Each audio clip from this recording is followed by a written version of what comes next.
Good morning, everybody. Could you please take a seat? We're going to get started with announcements so we can start with our first session on time right at 8 o'clock.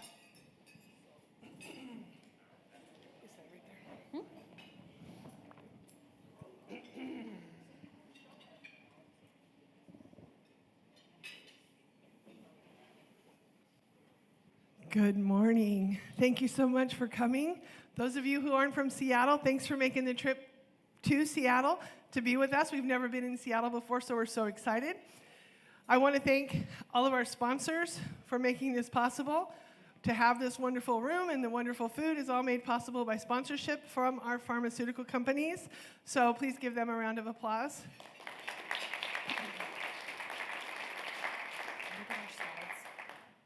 I'm Melody, I'm the president of Ocular Insight. We have with us Lauren Seaman, our vice president in the back. Marlene and Suzanne are not with us today. They weren't able to come due to some family commitments.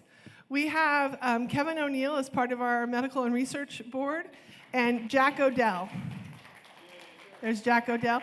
They're the ones that vet our research and make sure that we're using your research money wisely and using it for research that is productive and will hopefully send research forward and not just stall. So that's what we're doing on the research side right now.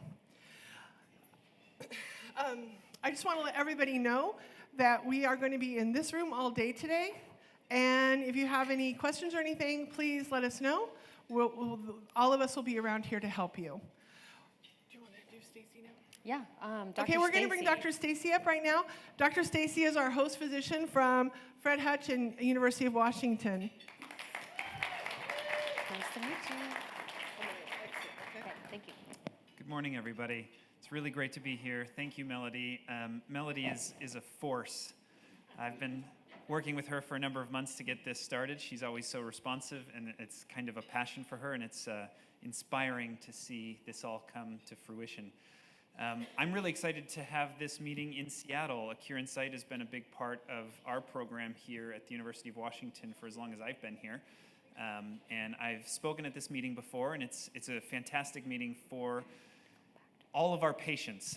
Something that I've realized, having been in the physician side of the ocular melanoma world and not in the patient side, is how important the community of ocular melanoma is.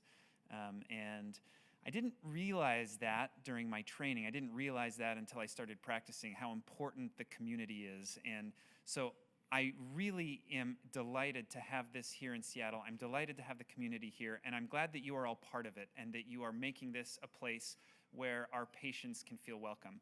I know that many of you have been in this world for a number of years, and you may forget how important it is to welcome in the new patients.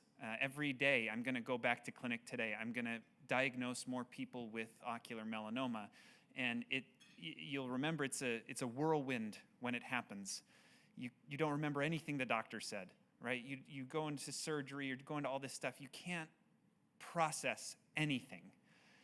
And then to be ushered into a group or a community where questions can be answered and where you can meet people who've gone through the same thing, who have gone through radiation or gone through surgery and gone through the same thing, it has been so important for our patients.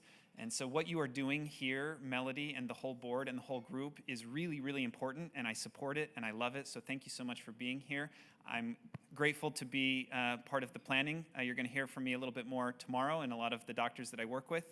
And I really look forward to meeting all of you. So thank you very much.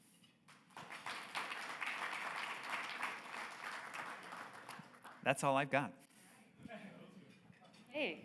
Well, I still have a couple of announcements real quick. So thank you guys. Thanks for hosting. Thank you for all of the support and helping just make this possible. For those of you guys who don't know me, my name is Danae Peterson. I am your MC for the weekend. I will be here in main room all day today and tomorrow. And I am also a patient. I was diagnosed about 3 years ago myself. So I get it. I'm here. I understand largely what you're going through, at least to some degree, as much as we can relate to each other. But briefly, before we get started, before I introduce our first speaker, I actually want to run through and just thank our sponsors. So our seminar this year is literally made possible by all of these sponsors. So Just a special huge thank you to Castle Biosciences and to UW Institute and the Fred Hutch Cancer Center, along with the rest of our sponsors like Aura Biosciences, Immunocore, IDEA, Delcaf Systems, Trisalis Life Sciences, Northwest Eye Design, and Replimune. Please make sure to just give a huge thank you, especially if you're here in person and you see any of their representatives. Say thank you. They literally make this event possible, and we have them out in the foyer. They have little booths, and you can chat with them. And then if you're joining us virtually, you can actually chat with the exhibitors. You can kind of see more about them in the back end of the Zoom events when you're just joining from the lobby. All right, let's see. Okay, so a couple things, just kind of housekeeping. Today, we're gonna have 4 sessions. We're gonna finish up by about noon. After that, there is a round table that's invitation only with Castle Biosciences. So if you signed up for that, then we want you to stick around. But the rest of the day is yours after the 12 o'clock mark. So we want you to be here, be present, be part of the sessions, interact with the speakers, ask questions, and then the rest of the day is yours. So when we have our breaks, just kind of to set the expectation, this break is roughly from the 10 minutes before the hour until the top of the hour. That's for you guys, especially if you're here in person, to go get a drink, use the restroom, grab a coffee. If you are gonna have a quick conversation with somebody that you just met or you wanna chat, take it out in the foyer. And just kind of as a special fun thing, if you make it back in here by the top of the hour to be on time for our next speaker, you actually will get an extra raffle ticket. And the raffle ticket will help you get drawings entries, to be able to be getting prizes throughout the day and tomorrow. So we want you guys here on time. Please just be respectful of our speakers and their time, and just be here on time. I hope that the rest of the day you guys can hang out with some friends, socialize, spend some time together, and just utilize the whole rest of this day to explore Seattle or chill in your room and watch Netflix. It doesn't matter to me. Whatever makes sense for you and whatever you need. Okay, like I said, following today's sessions, we do have a patient roundtable. That's going to be from about 12:30 to 2 p.m. It is invitation only, so you had to sign up prior to this event with the Castle Biosciences group to do this roundtable. Don't forget, for those of you here in person, for those of you online, I'm sorry, I'm running through in-person announcements, but you just have to deal. So tomorrow, not tonight, tomorrow evening at 5:30 upstairs, we're going to be having a cocktail hour and a dinner gala to just celebrate you, leave OM behind, and we want you to come and just enjoy the evening. Dress up or as much or as little as you want, but we just want to see your faces, we want to celebrate with you, and we want to just celebrate the fact that you guys are here. You're learning to thrive, you're learning to empower yourselves as patients, as caregivers, and we're so glad that you're here. So don't forget, tomorrow night, 5:30, and it's actually just here on the hotel premises, and we will designate exactly where tomorrow.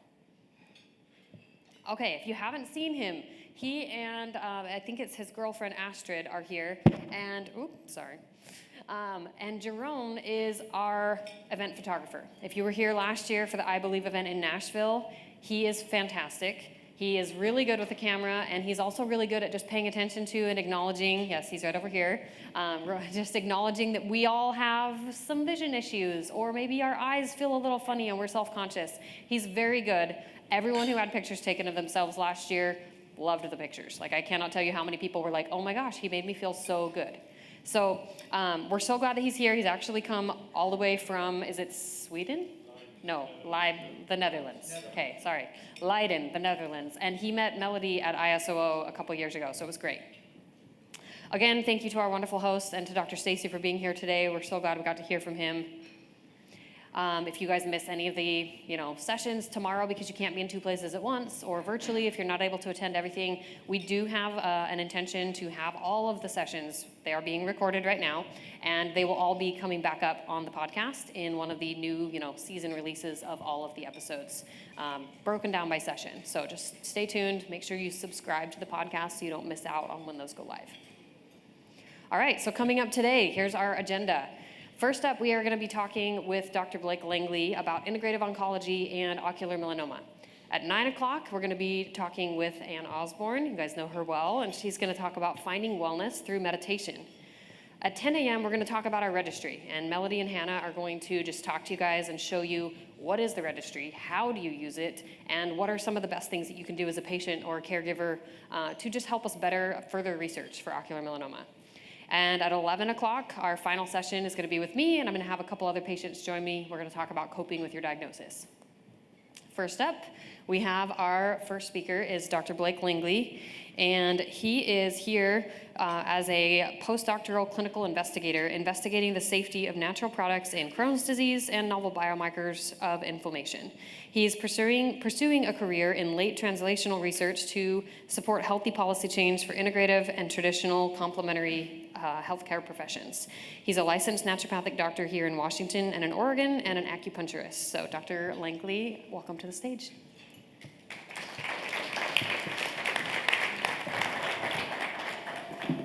Hello, and then is the clicker? Ooh, can I have that? Thank you so much. It's fun to get to come up and say that I actually already had a little bit of a career change. I'm joining you today actually as a staff scientist at Fred Hutch. So I have moved on from my postdoc career at UW and am now fully a faculty member of Fred Hutch. So really glad to join y'all today. At Fred Hutch, I also work as a research acupuncturist in our integrative medicine program.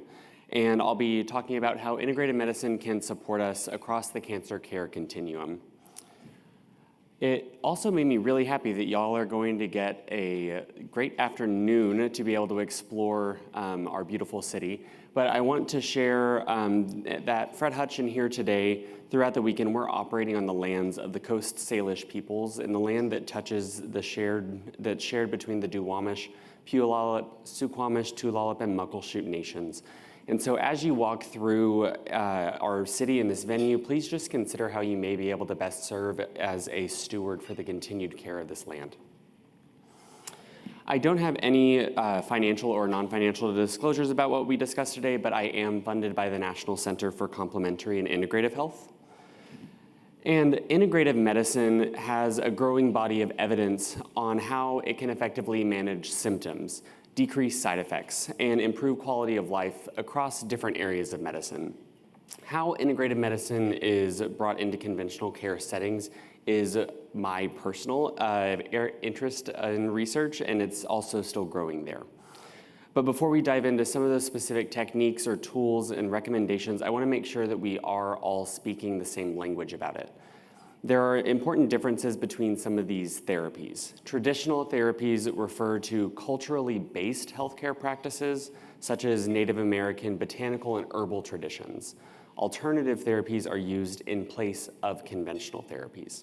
And complementary therapies do what their name says. They play a complementary role when used alongside conventional techniques. Many therapies that are considered traditional are also represented within complementary and alternative therapies, so these are not necessarily mutually exclusive designations. Integrative health and medicine merges those tools and approaches the therapies to be used in conjunction with conventional care. You may have also heard the term functional medicine, and functional medicine generally pulls some of the tools, such as dietary supplements, from integrative medicine, specifically to address chronic illness. Integrative oncology is a patient-centered and evidence-informed field of cancer care that utilizes mind and body practices, natural products, or other lifestyle modifications, and different traditions alongside conventional cancer treatments to optimize health, improve quality of life, and overall clinical outcomes across that cancer continuum. And this is the definition that was developed by the Society for Integrative Oncology that was founded in 2003. It's a multidisciplinary organization for integrative oncology that also has a thriving patient advocate program, which influences equitable and inclusive healthcare policy and advises research design, implementation, and communication. I'll actually be speaking at the conference for SIO next week in Banff, Canada, on some of my current research, and patients and providers alike are welcome to join. There are virtual options for attendance if you are interested. At Fred Hutch, the Integrative Medicine Supportive Care Service is part of an interdisciplinary clinical team that works collaboratively to ensure patient safety. Our services are limited to Fred Hutch patients, but we do have a public-facing website with resources and handouts that are free to use. So some of these handouts are actually included in your welcome packet, and there are going to be some QR codes, you may have access to the slides after this, I'm not sure, that you can use to scan and get access to some of those. Formed almost 6 years ago, Fred Hutch's Integrative Medicine Clinic emulates SIO's definition of integrative oncology to focus on well-researched, evidence-based, and non-pharmacological interventions to support patients as they undergo treatment and into survivorship. We focus on lifestyle counseling, mind-body therapies like acupuncture and meditation, and the safe and appropriate use of dietary supplements. And this is going to be the same approach that I'll be taking today during the talk. But with the definitions out of the way, and before we actually dive into the presentation, I'm going to guide us through a short breathing exercise that may give us the space to connect with the present moment as we get started and welcome all that can come to you in the next few days. So as your body allows, I'd like for you to find a comfortable position. If you can, have it be upright. You can close your eyes if that's comfortable to you, or focus on an area, a spot that's just a few feet in front of you.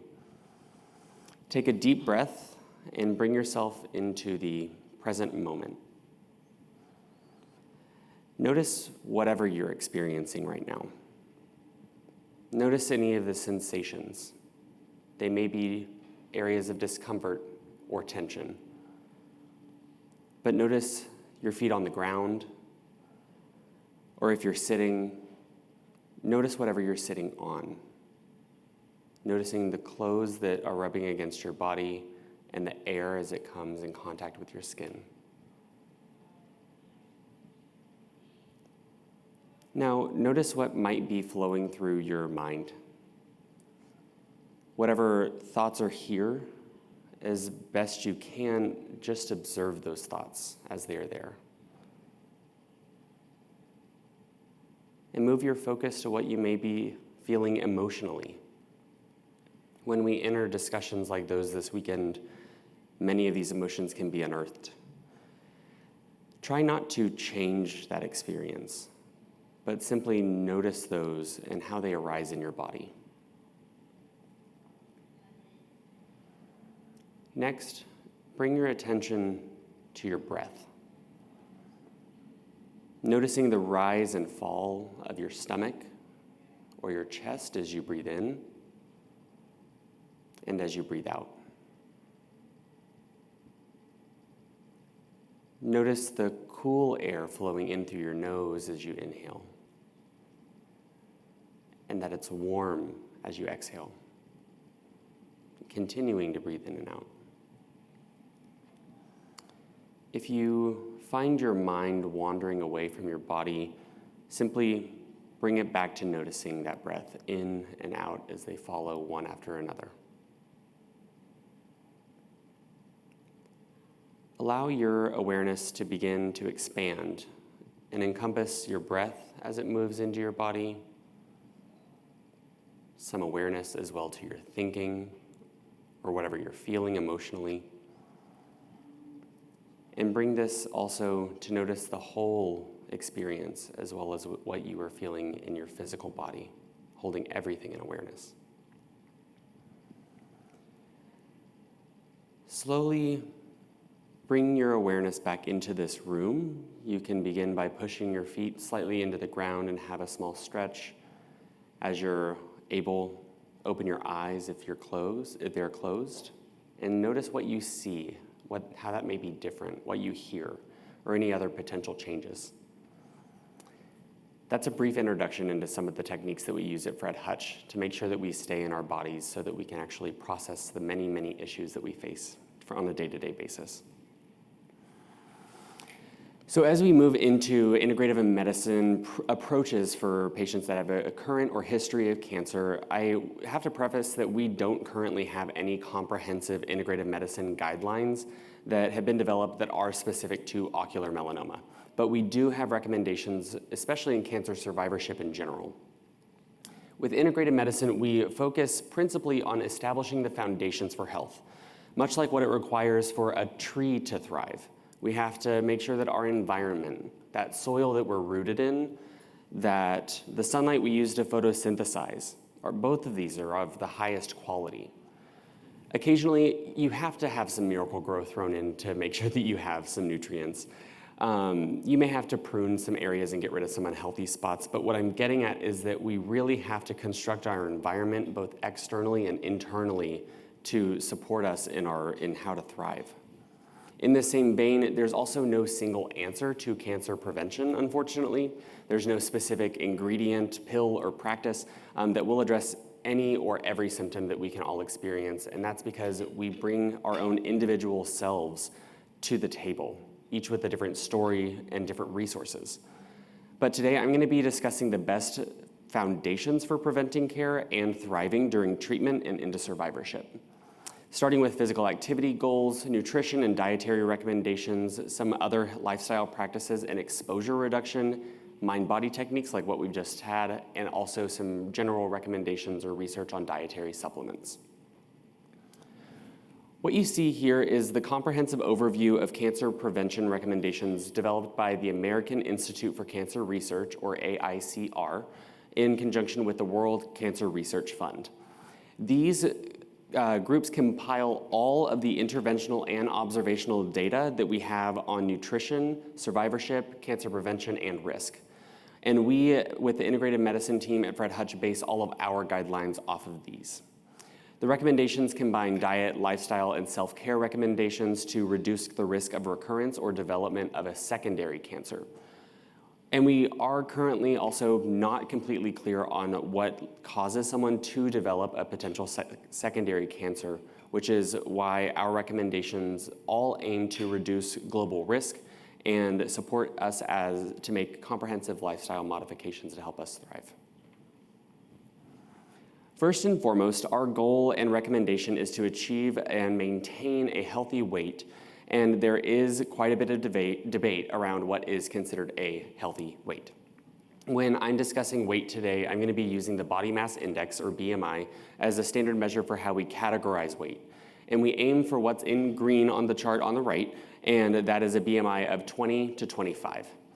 In reality, though, BMI alone does not capture many of the aspects of what can impact risk for cancers, and factors like high muscle mass can also skew our interpretation of what is healthy. But we do know that overweight and obesity hold a very high risk for certain conditions other than cancer that can include high blood pressure, diabetes, and heart disease. And that incremental weight loss, estimated at about 10% of overall body weight if you are overweight, also lowers your risk of several diseases. By the AICR and the American Cancer Society, the goal is to achieve and maintain a healthy weight throughout life without being underweight. But of course, that is simply just a goal. There are so many factors that contribute to why overweight and obesity are an issue in the United States. From poor food quality to poor food access, and from high stress and poor sleep, it becomes overwhelmingly difficult for us to take any substantial action toward achieving that goal. But each of the recommendations that I'm going to be talking about today can directly, for instance, through physical activity and nutrition, or indirectly by improving our energy balance, sleep quality, and mental wellness. These can all work together to impact our ability to achieve and maintain a healthy weight. And more than anything else, if you can achieve one thing that we discussed today, it is to focus on being physically active. Being physically active is the factor known to have the greatest improvement across outcomes for symptoms and for overall risk reduction. When we talk about physical activity in this context, we want to look at numbers 4 to 8, that green and yellow in the chart on the right. We aim to experience a little bit of heavy breathing while we exercise, but you still want to be able to hold a conversation, even if that's only in short spurts or sentences, and you want to have that experience of being slightly short of breath. I'm going to be making a lot of hints at potential compounding effects throughout the talk, how small incremental improvements in your physical activity can be influenced by your diet and your sleep, as well as how that all improves your energy and vice versa. Physical activity in and of itself helps manage anxiety, reduce fatigue, and improve self-esteem, as well as energy and mood balance outside of that disease risk reduction or any of the changes in body composition like BMI. We also know that light impact exercise can improve bone strength, that physical activity boosts muscle strength and endurance overall, and that some increased muscle mass can also on its own support blood sugar regulation. We recommend that we all have 150 to 300 minutes each week of moderate to vigorous physical activity, that number 4 to 8 on the slide before. How you achieve that goal is really up to you, although many people make the recommendation of 5 times a week, 30-minute exercises each week. You can find, honestly, whatever activity resonates most with your body and with you on a personal level or cultural level, and what's acceptable to your body's comfort and ability, as well as what is safe and accessible in your geographic region and your own finances. And that can be anything from walking and running to biking or yoga, dancing, or if you really want to go rock climbing with me, a more extreme sport.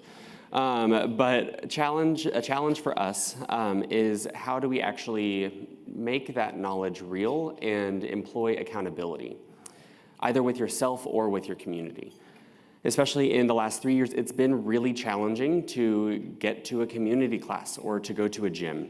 But thankfully, there have also been some really innovative ways that technology supports physical activity, and that can be through free mobile applications, built-in softwares and trackers, or wearable devices like smartwatches. And many of these platforms also offer weekly and monthly challenges to make exercise a bit more interactive and approachable. But building out your routine, however that looks in your daily life and in your community, is absolutely necessary to approaching making sustainable changes. And with both physical activity and nutrition, I like to say that that really is guided by letting go of this concept of perfectionism and remaining kind and compassionate with ourselves and with others. Sustainable changes like we're going to be recommending today do take time, and incremental steps are absolutely necessary. Overnight overhauls of lifestyle patterns are rarely sustainable. With any of the recommendations that we discussed today, always consider leaning on an expert, be they a personal trainer, a nutritionist, or other members of your healthcare team, so that they can help, 1, get you started, and 2, help keep you going. But we're talking about diet now, and what is this concept of a healthy diet, right? Is gluten this horribly evil thing that's in all of our food, and is paleo really the only way to stay healthy? Those are some of the things that are being thrown out. And when we say healthy diet, we mean to eat with an emphasis on plant foods. In principle, eating a variety of vegetables, fruits, whole grains, beans, legumes, at least 2.5 cups of vegetables and fruit each day, with the end goal of eating 5. Evidence shows that people who consume the highest amounts of fruits and vegetables, that's 5 to 9 servings per day, regardless of whether they are organic, have the lowest rates of cancer recurrence. Choosing foods and drinks that are low in fat, processed sugars, and focusing on eating in amounts that help you reach and maintain a healthy weight, and reducing the consumption of fast foods and highly processed foods are also foundational. But I have to say, no single food also fights cancer alone. Whole foods contribute to fighting cancer together. Focusing on increasing fruit and vegetable intake in our diets is vitally important. Plants provide us the essential vitamins and minerals that we need to support a healthy immune system and fighting infection and remaining healthy overall. Plants, including those that you can get from herbs and spices, also contain phytonutrients. These are secondary plant compounds that provide them the added protection to environmental damage or protect them from predators that may try to eat them. And it's these phytonutrients in plants that actually are responsible for their health benefits, or what we might hear as an antioxidant or anti-inflammatory activity. All plants also contain fiber, and fiber is a non-digestible carb that helps to reduce cholesterol in our bodies, regulate our blood sugar levels, and support a healthy gut microbiome, which we'll be talking about in a bit. But a leading issue in the United States especially is the predominance of energy-dense foods. Nutrient density measures how many healthy and how much healthy nutrients are in a food compared to their overall energy content or calories. Some examples of energy-dense foods are going to be on the screen, including those high in added and processed sugars, red meats and processed meats especially, and we can see, of course, French fries and hamburgers, those delicious fast foods. Unfortunately, we need to decrease them overall. Aiming instead of, if you want to take this approach, instead of aiming just to decrease those, aiming to increase the phytonutrients and fiber from plant-focused foods can actually shift the balance away from eating those energy-dense foods and establish the foundations for a healthy diet. But there is a diet that most closely aligns with these recommendations, and that is the Mediterranean diet, which many of you may have heard of. Having a standardized diet like the Mediterranean diet can help us find recipes that are compliant with nutritional sources that are recommended, as well as serve as sort of a compass for us to determine what is really a healthy meal. And in principle, the Mediterranean diet focuses on choosing healthy fats, so moving into plant-derived fats instead of ones like butter derived from animals, eating less red meat, and general recommendations are eating no more than 1.5 pounds each week of red meat, especially if you are in survivorship. And you can consider what we think of as meat alternatives, and that is fish and poultry. And a general recommendation as well is that survivors of cancer should be avoiding smoked, preserved, or salted meats as well. And I love this fad. The intermittent fasting diet, or what we at Fred Hutch call time-restricted eating, has been a really hot topic in nutrition research and culturally in general. It's estimated, though, that over half of adults in the United States eat during a period of the day 15 hours or longer, and that most calories in the day are eaten in the last portion of the day. With time-restricted eating, intermittent fasting, the idea is that you're allowed to eat almost whatever you want in whatever quantities, as long as it's during that time that fits your schedule. Time-restricted eating periods can be 12 hours to 16 hours, where someone only eats during that 8 to 12-hour period each day. We do know that research has not yet supported any benefits with fasting for more than 14 hours each day. Some studies do report that there have been positive effects on body weight, but many studies don't show other benefits, like what we want to see with lowered blood sugar or lowered blood pressure. Many of these studies, unfortunately, are also small and only focus on a short period of time, so while there may be some potential for weight loss, we don't understand the long-term effects of time-restricted eating, including how long a person may need to remain on a diet to see lasting effects. With this in mind, though, if you are considering time-restricted eating, especially if you're undergoing active treatment for cancer, be aware that there are potential risks for loss of muscle mass, and so always be monitoring your body weight. Following a time-restricted eating pattern of no more than 14 hours each day is in alignment as well with your normal sleep pattern and your body's circadian rhythm, that sleep-wake cycle. If you want to approach this, start off by bumping back or delaying your first meal each day by 30 minutes, maybe up to 1.5 hours, and moving forward that last meal by 30 minutes to 1.5 hours. But always make sure that you're not only meeting your daily caloric demand, but also our recommendations for physical activity.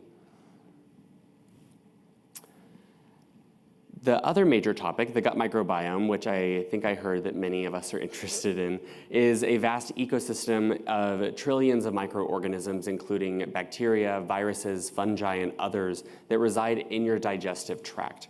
And these microbes play a pivotal role in various aspects of our health, including digestion, nutrient absorption, and immune system function.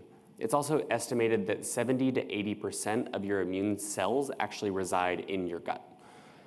The gut microbes also create metabolic products, which can influence inflammation, metabolism, and have downstream effects on mood, stress, and sleep.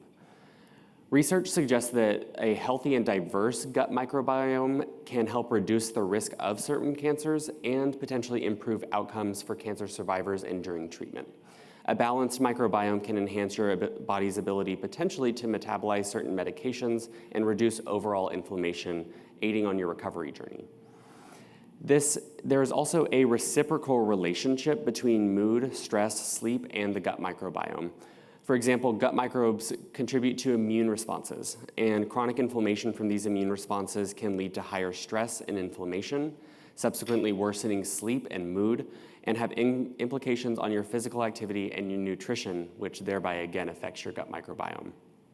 There are also many of the mind-body practices that we're going to be talking about today, such as meditation, which can actually benefit your gut health. When you want to think about how to develop and support a healthy gut microbiome, my saying is that diversity begets diversity. Food provides the necessary nutrients for a diverse microbiome. I also say that real food is real nutrition, and probiotics and prebiotics are massive areas both of research and of some controversy. Probiotics are the beneficial bacterial species that are found in your gut, and adding to these bacterial colonies in general create some less room for harmful species and end up potentially pushing them out. You can eat probiotic cultures from fermented foods like yogurt, kefir, or sauerkraut.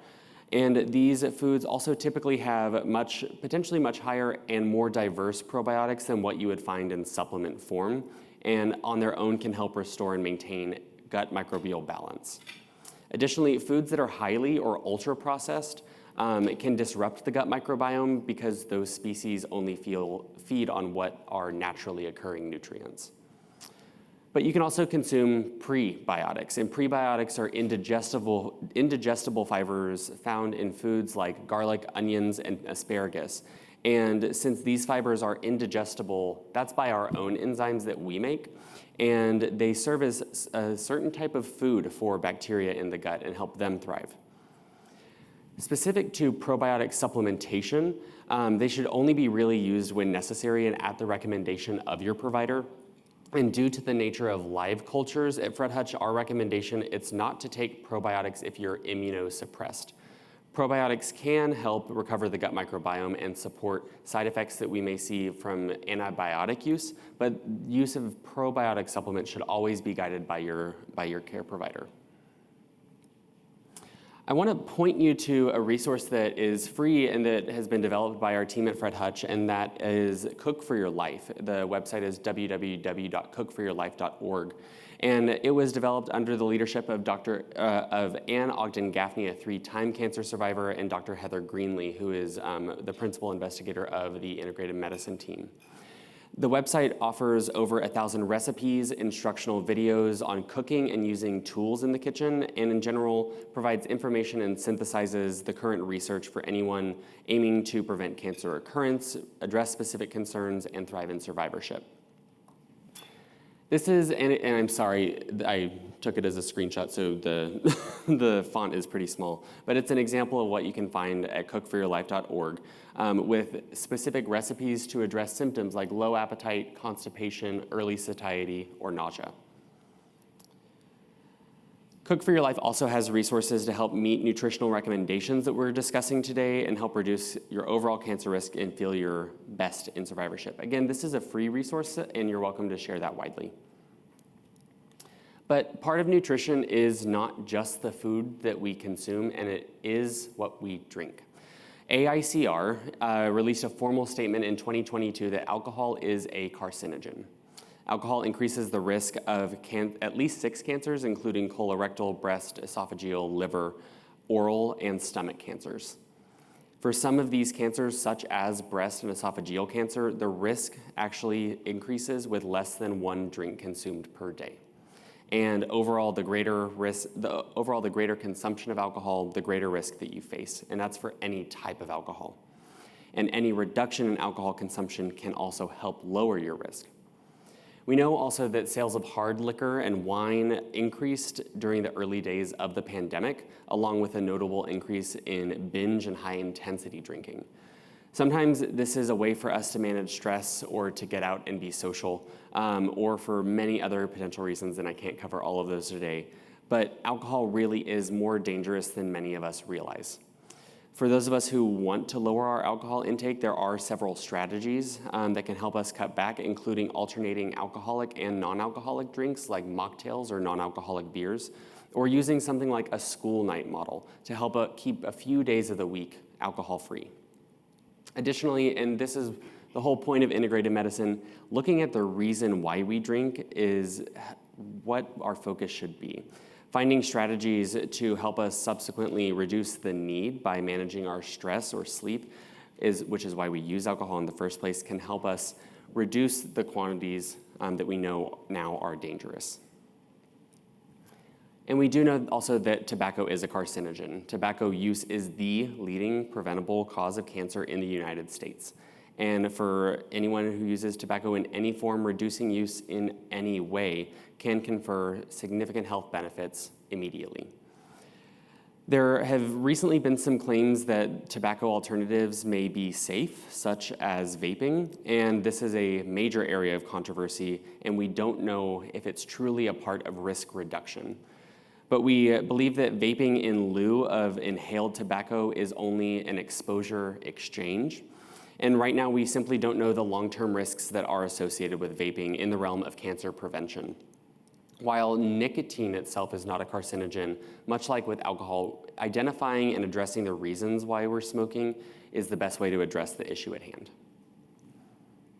Now, living in the Pacific Northwest, it's always fun to discuss the thing that we miss for half the year, and that is sunshine. We know that exposure to ultraviolet radiation is a cause of skin cancer, including melanomas, and is a risk factor for ocular melanoma as well. UV rays can damage your skin in as little as 15 minutes, and that's not only if it's a sunny day. Even on a cloudy day, we do actually need sun protection, and sunscreen can protect us against a broad spectrum of ultraviolet rays. On cloudy days, SPF or sun protection factor of 15 or higher is needed, and at least 30 otherwise. And all evidence points to tanning beds as being nothing but dangerous.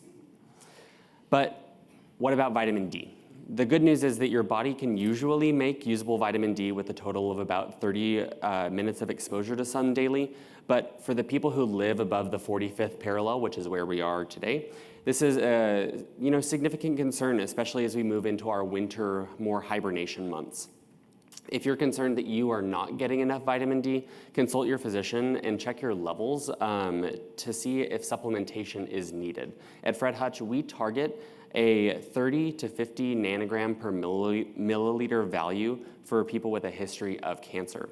And your physician can make those specific recommendations on dosing vitamin D supplements because there is a risk for over-supplementation with vitamin D. One of my favorite pastimes, if we're being honest though, is sleeping, and I don't wish insomnia on any of us. But unfortunately, poor sleep quality is very real, especially in the United States, during active cancer treatment and into survivorship.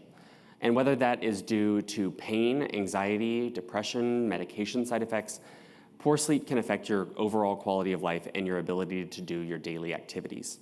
Getting better sleep can help with all of these and circle back to help you meet things like your exercise goals, your nutrition goals, and more. There are some basic ways to set up your space if you are experiencing poor sleep quality, and that it begins with making sure your room is dark. Making sure it's actually completely dark, as blue light can reduce your innate melatonin production, the hormone that helps regulate that sleep portion of your circadian rhythm, and also regulating noise pollution. Make sure it's as quiet as possible, because noise can be interpreted as a stressor by the body, leading to increased cortisol production, which is the wake hormone associated with your circadian rhythm. Caffeine late in the day and moderate to vigorous physical activity late in the day also can help can prevent your ability to actually wind down for sleep. And that doesn't mean, though, that physical activity is bad. Physical activity earlier in the day can actually help you get to and stay asleep. Technology like computers, phones, watches, many of them now have settings that can naturally dim or filter blue light as you approach bedtime in the evening. And avoiding any bright light or blue light during the time leading to sleep, including television, is also core. They're also using the QR code below, and hopefully I'll be able to get you these slides. There's a sleep hygiene handout that was developed by our integrative medicine team. And finally, after establishing these really core foundations for sleep hygiene, if you're still experiencing poor sleep quality, talk with your doctor and see if maybe there may be some side effects of your medications that are also playing a role. And we've been touching on mood throughout the talk. Mind-body medicine is something of a catch-all phrase that includes techniques like guided breathing or guided imagery, yoga, acupuncture, massage. These can always be used on their own to help manage whatever you're facing, or be used in conjunction to together help move us out of that higher stress, fight or flight sympathetic status into what we call rest and digest or parasympathetic. We know that mind-body techniques can improve and make positive impacts on overall quality of life, address treatment side effects, support us in pain, anxiety, stress, and insomnia. and also address some of those factors which lead to increased use of alcohol and tobacco. Most commonly, the effects of mindfulness-based stress reduction, or MBSR, is what shows up in the literature. We also know that there was a major study that looked at 8 weeks of daily MBSR that showed that it was close to just as effective as Lexapro at managing anxiety over that 8-week period. But MBSR, again, is not the only technique that you can use. Things like talk therapy or expressive forms of mindfulness, including gardening, dance, or other music. These are potential ways that you can incorporate mindfulness into your daily life to address what you're facing. It's important to point out, though, that there is no right answer for everyone, and that each of us may have to lean on multiple of these therapies, or we may need to change them over time. For instance, acupuncture or yoga aren't necessarily accessible or even culturally appropriate for everyone. The biggest thing is to explore what resonates with you and work on that. And there are many online and local resources to figure out what might be best for you, as they have some free trial periods to help dip your toes in. And I've included some of the ones, including local resources here in Seattle. But I want to take a little bit of a deeper dive into one of my favorites, and this is acupuncture, and that's because I'm an acupuncturist. I'm a licensed acupuncturist here in the state of Washington and in Oregon, and at Fred Hutch I practice as a research acupuncturist and help design and implement clinical trials for acupuncture and acupressure. Acupuncture, if you don't know of it, it's a system of medicine from East Asia with various schools and types.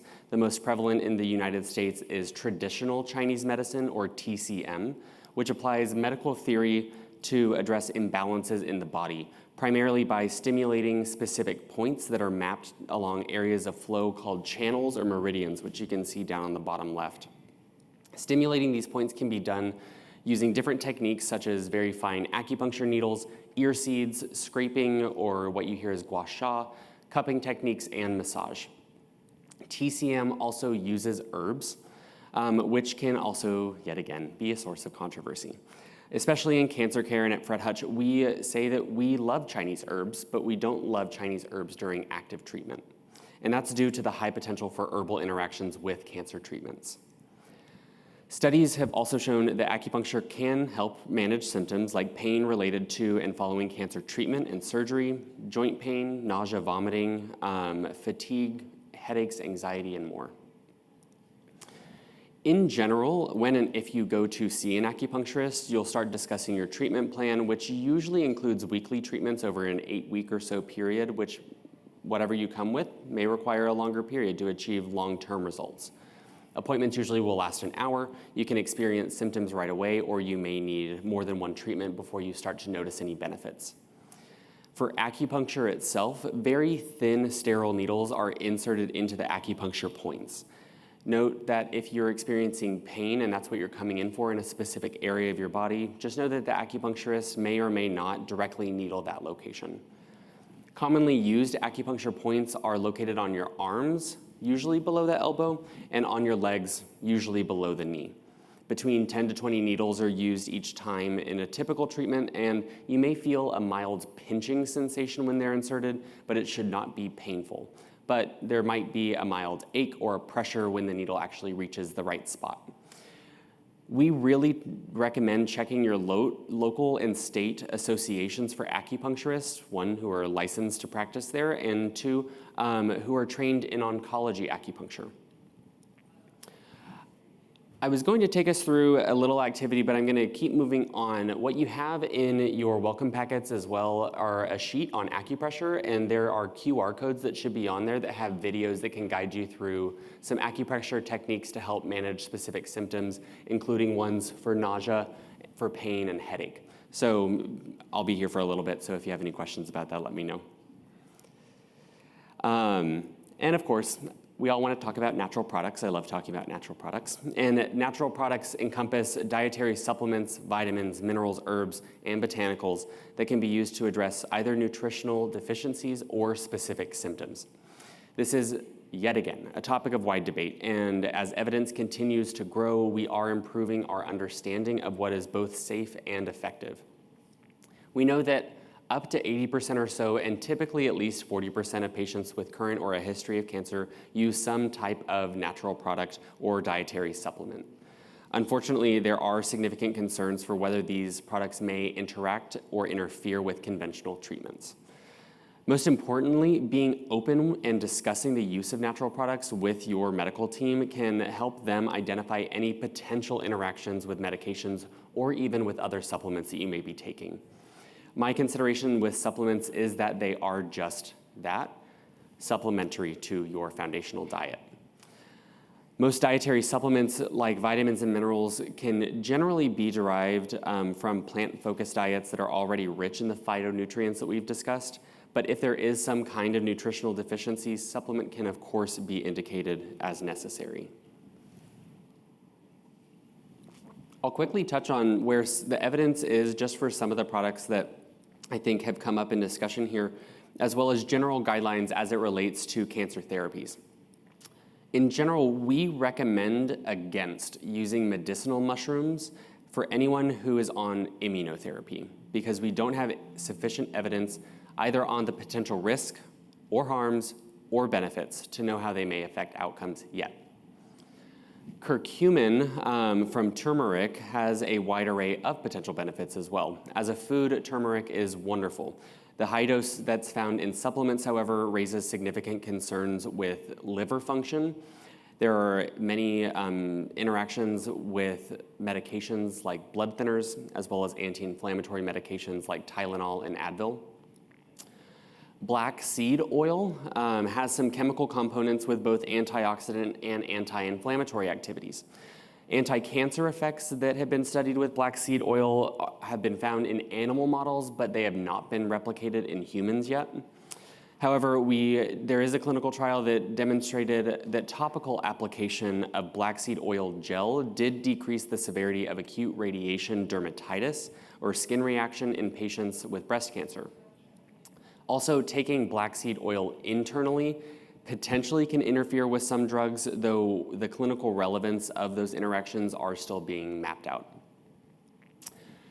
Mistletoe, and I want to be really clear, mistletoe in this context is Viscum album, the European mistletoe, not Phorandendron leucarpum, that's the American mistletoe. Some European studies with subcutaneous injection, so injection of mistletoe just under the skin, have shown some improvements in quality of life as well as symptom management. But though that evidence and those trials have not been replicated in the United States. The current evidence, though, that we do have suggests that there aren't any negative effects on the impact of efficacy of chemotherapies if taking mistletoe in that subcutaneous injectable form. But I want to reiterate that that form is under the skin. Mistletoe that is taken orally can be highly toxic, leading to vomiting and seizures, and there are reports of death with oral mistletoe. When it comes to alkalinizing agents, those salt products that aim at increasing the pH of our bodies, we do not know yet of any substantial benefits, though we also don't know of any evidence of harm. Our bodies have an innate ability to maintain homeostasis with our pH, especially as it comes to maintaining the pH of our blood. Any substantial shifts to a higher or lower pH would actually have life-threatening implications. But we also know that pH-modifying regimens are not yet known to achieve such a shift. So these are some resources. The top 4 are free resources that have some really great information on dietary supplements. Memorial Sloan Kettering About Herbs gives you really, really clear monographs of this. Natural Medicine's database, the one on the bottom, is something that we at the Fred Hutch Integrative Medicine team and our clinical pharmacist use to double check the potential for dietary supplement and drug interactions. It does require a subscription. So our key takeaways. Integrative medicine focuses on supporting the foundations for health and well-being coming from what we put into our bodies and what we do with our bodies. We know that maintaining a lean and healthy body mass is the primary goal, and incremental weight loss is the best way to move toward that goal, improving outcomes and reducing overall risk. Physical activity 150 to 300 minutes of moderate to vigorous physical activity is the best way to move toward that goal, and it helps improve symptoms of mood and motivation to work on other areas. We are truly what we eat. Real foods do give us real nutrition and improve our gut microbiome. Eating a plant-focused whole foods diet is the ideal way to meet nutrition goals and to support the work that's being done with our physical activity. Tobacco and alcohol both are carcinogenic, and there's no safe way to consume any tobacco product in any form, and limiting alcohol intake to no more than 1 serving per day is the most substantial way to reduce risk of cancer, cardiovascular disease, and other conditions in that context. Ultraviolet light exposure can be harmful, so protecting yourself from damaging rays by using sunscreen with sufficient SPF, while ensuring your vitamin D levels are also sufficient is the best approach.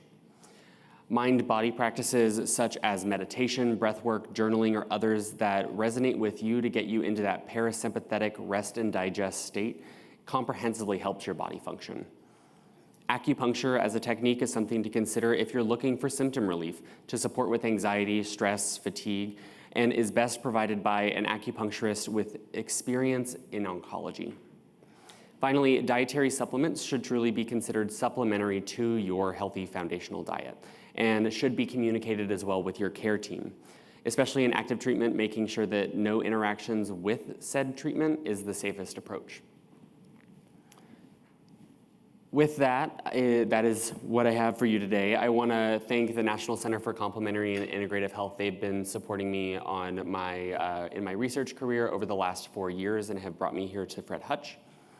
And this is our incredible integrative medicine team, all under the leadership of Dr. Heather Greenlee. This is our administrative, clinical, research team all in one. And with that, thank you.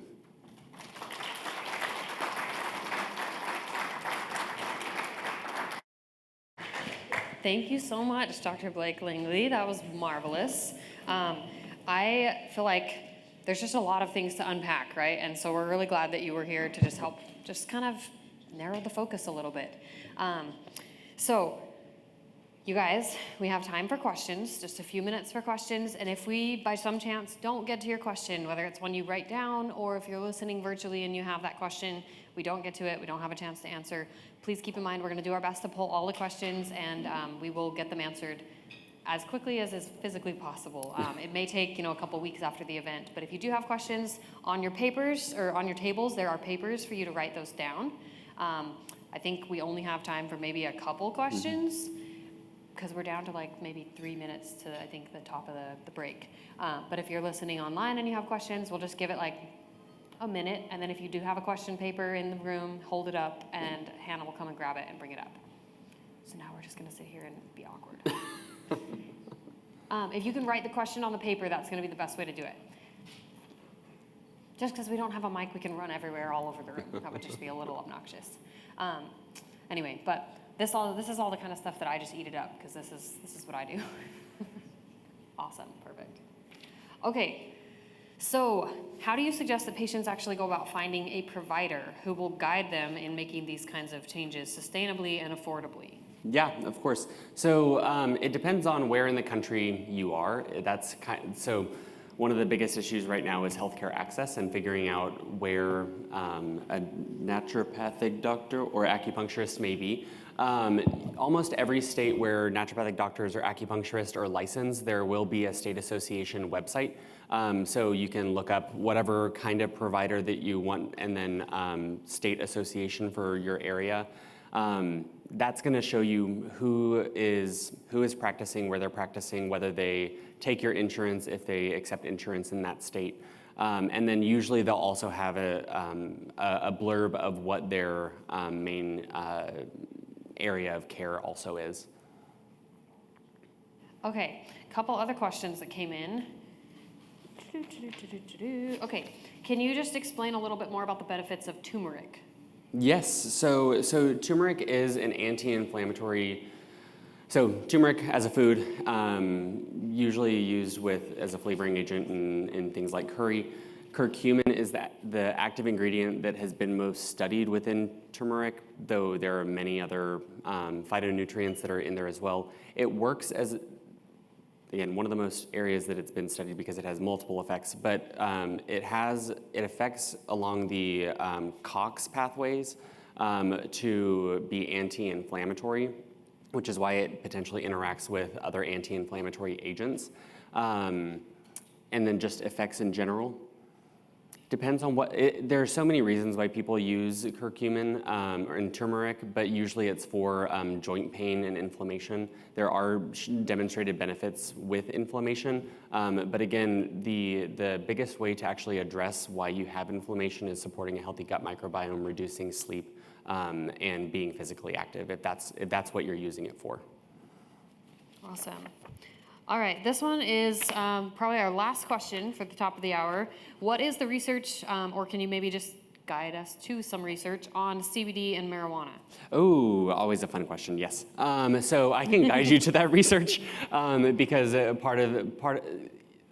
it's something that comes up because a lot of the evidence, we don't necessarily have all of it yet.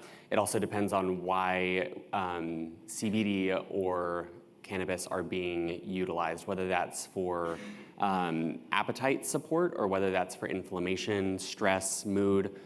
There are so many, that's the beautiful thing and challenging thing about herbal medicine or botanical medicine is that, and food as medicine, because there are so many phytonutrients that are within each of these plants, they can be used for a broad array of reasons. So I'm happy to share some resources on some of the safety aspects of it, where we're at within cannabis research in cancer. But just know that it all depends, I'm gonna say it all depends because it depends on why it's being used in the first place. Okay, I think that makes sense and that's fair. So thank you so much. This is all the time we have for questions. If we didn't get to your question, please be patient, but thank you so much. Thank you so much.